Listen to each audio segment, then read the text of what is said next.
Bonjour et bienvenue dans cette nouvelle séquence de pédologie C41. Nous allons continuer à parler du sol et de l'enracinement dans cette vidéo. Nous allons aborder dans cette vidéo l'aération et les excès d'eau et nous verrons quelles conséquences cela a sur le système racinaire. Tout d'abord, parlons des rôles de l'atmosphère du sol. Les racines et les champignons, associés aux racines, ont besoin d'oxygène pour se développer. Donc l'atmosphère des sols joue ce rôle et est présente dans la macroporosité. On a dans cette macroporosité un renouvellement qui est possible de cette atmosphère si elle est suffisamment présente. Donc je résume, la macroporosité permet l'atmosphère des sols et son renouvellement. Cela permet le maintien d'un taux d'oxygène suffisant qui va être de l'ordre de 5 à 10% et plus. A l'inverse, une faible macroporosité entraîne un manque d'oxygène. Dans les sols mal structurés, il n'y a peu ou pas de macroporosité.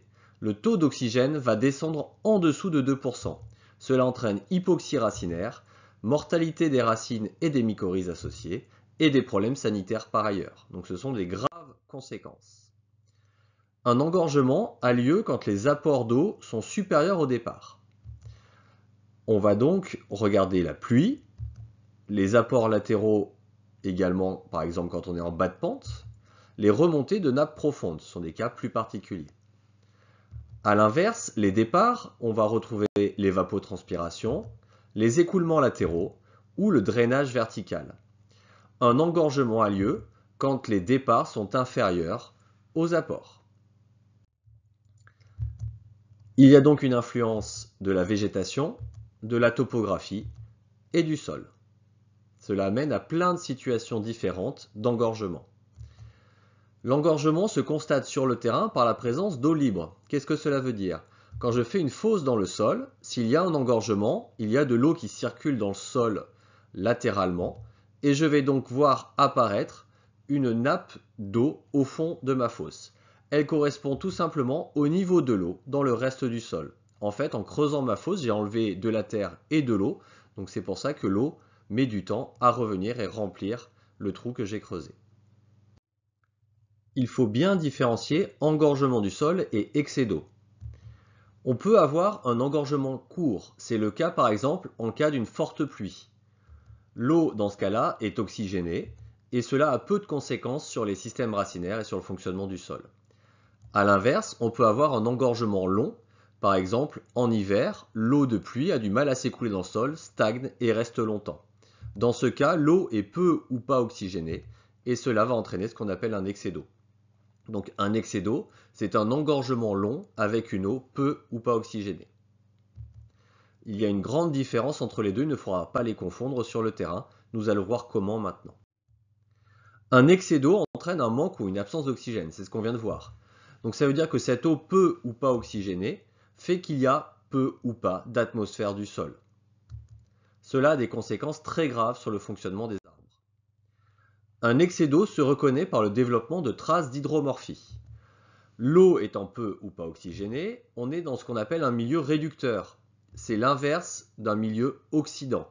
Donc dans un sol classique, on a plutôt un fonctionnement avec de l'aération, donc un sol avec un milieu oxydant. A l'inverse, dans un milieu où il y a de l'eau peu ou pas oxygénée, on est dans un milieu réducteur.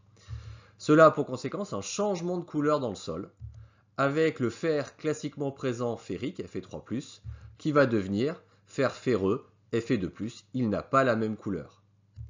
On a également, de manière visible, si l'eau arrive jusqu'en surface, un blocage de la matière organique, et donc une accumulation de matière organique noire. L'excès d'eau peut être permanent ou temporaire. On comprend bien ce que veut dire l'excès d'eau permanent, il y a de l'eau toute l'année. Donc on a en général une nappe phréatique qui va être haute l'hiver et un peu plus basse l'été, mais malgré tout toujours présente. A l'inverse, un engorgement temporaire va se trouver sur un horizon imperméable et lors des périodes de fortes précipitations, comme l'hiver, on va avoir une nappe d'eau temporaire qui se forme. Par contre, l'été, cette nappe a disparu. Donc on est bien sur un excès d'eau temporaire, il y a excès d'eau l'hiver et il n'y a pas excès d'eau l'été. Analysons maintenant les excès d'eau qu'on appelle aussi hydromorphie temporaire. Une hydromorphie temporaire se constate dans et au-dessus un horizon faiblement perméable. Donc cet horizon imperméable, on l'appelle l'horizon plancher. Il est donc situé à une certaine profondeur dans le sol. Il est constitué d'une texture fine, limon ou argile, mal structurée, donc avec une absence de macroporosité. On va donc voir se former l'hiver une nappe perchée au-dessus de ce plancher. L'été, la nappe disparaît, c'est ce qu'on a vu tout à l'heure. C'est caractérisé par la présence importante de taches rouilles de décoloration. Au-dessus de cet horizon plancher, on va retrouver donc l'été quelque chose qui ne contient plus d'eau, mais qui a laissé des traces qui vont pouvoir facilement s'identifier. On a ainsi des taches rouilles qui vont se faire sur une matrice décolorée. Donc on a donc des taches de rouille sur un fond gris-beige. On retrouve également des concrétions ferromanganiques, des espèces de petits cailloux noirs qui se sont formés dans le sol par cristallisation du fer et du manganèse. Et enfin, on va retrouver dans l'horizon plancher des veines blanchies dans lesquelles l'eau s'écoule et qui vont être décolorées. On a un aspect qui est très caractéristique, on ne risque pas de le confondre. Attention, on a bien ici des taches grises, mais ça correspond à la tache de décoloration dont je parlais tout à l'heure. Plus les couleurs sont contrastées, plus les saisons sont contrastées. Cela veut dire que l'hiver va être très humide et l'été va être très sec. L'hydromorphie temporaire pose des problèmes d'hypoxie l'hiver et des manques d'eau l'été. En effet, l'hiver, la nappe est présente. Donc, il y a un excès d'eau avec de l'eau non oxygénée. Cela entraîne mortalité du système racinaire et du système mycorhizien. Donc cela limite le volume prospectable. Les racines vont pouvoir se développer seulement au-dessus de cet horizon hydromorphe. L'été, la nappe a disparu, mais le système racinaire reste limité à cette zone au-dessus et se développe peu, ou en tout cas pas assez rapidement, dans les horizons d'en dessous. On va donc avoir un problème de manque d'eau par manque de volume prospectable. C'est une contrainte très importante pour les arbres, car en effet c'est une double contrainte, excès d'eau l'hiver et manque d'eau l'été. Comme essence classique, on va retrouver du chêne sessile, mais attention, ce chêne sessile aura une productivité limitée. Chez les résineux, il y a peu d'essences vraiment adaptées à surmonter ces difficultés-là. Elles vont plutôt essayer de se débrouiller dans l'horizon non hydromorphe en surface, et cela va fortement limiter leur potentialité si cet horizon est de faible profondeur. Analysons maintenant les excès d'eau, les hydromorphies permanentes. Donc là, on est sur un excès d'eau permanent avec une nappe phréatique haute qui est présente l'hiver comme l'été. Avec ici, on est bien d'accord, un cas particulier puisque la présence d'une nappe phréatique n'est pas du tout fréquente. Elle est liée à des situations topographiques particulières, comme par exemple des plaines alluviales ou encore plus particulier, des sources qui vont sortir et qui vont amener une présence d'eau toute l'année dans le sol. On parle donc de plaines fluviales et des cours d'eau qui peuvent amener cette nappe phréatique. La hauteur est variable, c'est ce qu'on a vu, entre l'hiver et l'été. Donc l'horizon engorgé toute l'année va prendre une couleur gris, bleu, verte. Donc on est bien d'accord qu'on était dans des situations particulières. On va donc retrouver ici une couleur globalement gris, bleu, verte, y compris l'été, même quand la nappe est descendue. Par contre, on a un retour dans cet horizon-là qu'on appelle la zone de battance de la nappe, c'est-à-dire la zone dans laquelle l'eau va remonter l'hiver et descendre l'été. On va retrouver quelques taches rouilles significatives du retour de l'oxygène à cet endroit-là. Donc là, voilà l'aspect que va avoir l'horizon avec la zone de battance. Donc là, la nappe, on la voit au fond. Et au-dessus, cette couleur grisâtre avec quelques taches rouilles au milieu. L'horizon engorgé est une grosse contrainte pour les systèmes racinaires, bien évidemment, y compris la zone qui retrouve de l'oxygène l'été, puisque l'hiver, forcément, il y a à nouveau cette nappe qui apparaît. Donc il faut des essences adaptées, qui vont être en général des essences très exigeantes en eau, et qui vont être capables de survivre, comme l'aulne et le chêne pédonculé avec leur système racinaire dans cette partie-là. La nappe, si elle arrive à hauteur des horizons O et A, c'est-à-dire quasiment en surface, va avoir des conséquences bien plus importantes avec des problèmes de dégradation, des soucis de décomposition de la matière organique et une accumulation de celle-ci. Donc là, les conséquences vont être plus graves. Au-dessus de cet horizon engorgé, par contre, les conditions sont intéressantes. En effet, cet horizon-là, il est oxygéné, et c'est ce qu'on appelle un horizon frais, puisqu'on va retrouver des remontées d'eau, on en parlera plus tard, ce qu'on appelle des remontées capillaires, des remontées d'eau qui vont rendre cet horizon avec de l'eau utilisable toute l'année. Donc c'est un vrai atout pour la productivité, quand cet horizon oxygéné est d'une profondeur suffisante pour l'enracinement des essences forestières. On va maintenant parler de l'approche globale qu'il faut avoir en synthèse de cette vidéo 1 et 2 que nous venons de voir. Donc la profondeur d'apparition de chaque contrainte est vraiment primordiale. On pense par exemple au horizon compact, aux excès d'eau ou pourcentage d'éléments grossiers forts. Moins de 50 cm de sol, les conséquences sont graves. Donc ça veut dire que si une contrainte importante apparaît à moins de 50 cm, les systèmes racinaires vont avoir un volume limité et les conséquences vont être importantes. Si la contrainte apparaît entre 50 et 80 cm, les conséquences sont moyennes. Et enfin, si les contraintes apparaissent à plus de 80 cm, on considère que les conséquences sont faibles. Elles ne sont pas nulles, mais elles restent faibles. Une seule contrainte peut être un élément décisif dans le fonctionnement du sol. Dans d'autres cas, ce sera un mélange des contraintes qui vont conditionner le fonctionnement du volume prospectable. L'analyse globale des contraintes doit donc amener à un diagnostic synthétique. On va faire attention à différencier dans ce diagnostic profondeur du sol et volume prospectable. En effet, quand on est sur des roches meubles par exemple, on va avoir un sol évolué sur une faible profondeur dans certains cas et les arbres vont être capables d'aller prospecter dans la partie meuble de la roche. C'est le cas par exemple sur des dépôts sédimentaires récents à base de limon ou de sable. A l'inverse, quand on a des contraintes, on va retrouver comme ici un sol qui va être d'une bonne profondeur jusqu'à la roche-mère, mais par contre, le volume prospectable qui va pouvoir se faire au-dessus du plancher, et donc là, on a un volume prospectable limité par rapport à la profondeur du sol. Sur 50 ou 100 cm, s'il n'y a pas de contrainte, on considère qu'on est sur un sol profond. Et sur plus de 100 cm, on est sur un sol très profond. L'analyse des contraintes doit être associée aux besoins des essences.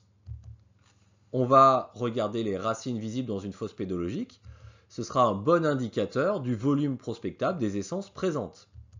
Sur un sol sans contrainte, on va retrouver un maximum de densité racinaire vers 30 à 40 cm. Plus profondément, on va étudier la densité racinaire sur un décimètre carré, c'est-à-dire un carré de 10 cm par 10 cm. Si on a au moins 1 à 3 racines sur ce carré-là, on va considérer qu'on a une bonne densité racinaire qui va permettre de profiter des réserves en nourriture et en eau de cet horizon. Mais par contre, observer les racines visibles ne donne aucune idée du fonctionnement racinaire des essences non présentes. Est-ce qu'elles supporteraient les contraintes? Est-ce qu'elles arriveraient à descendre prospecter en profondeur?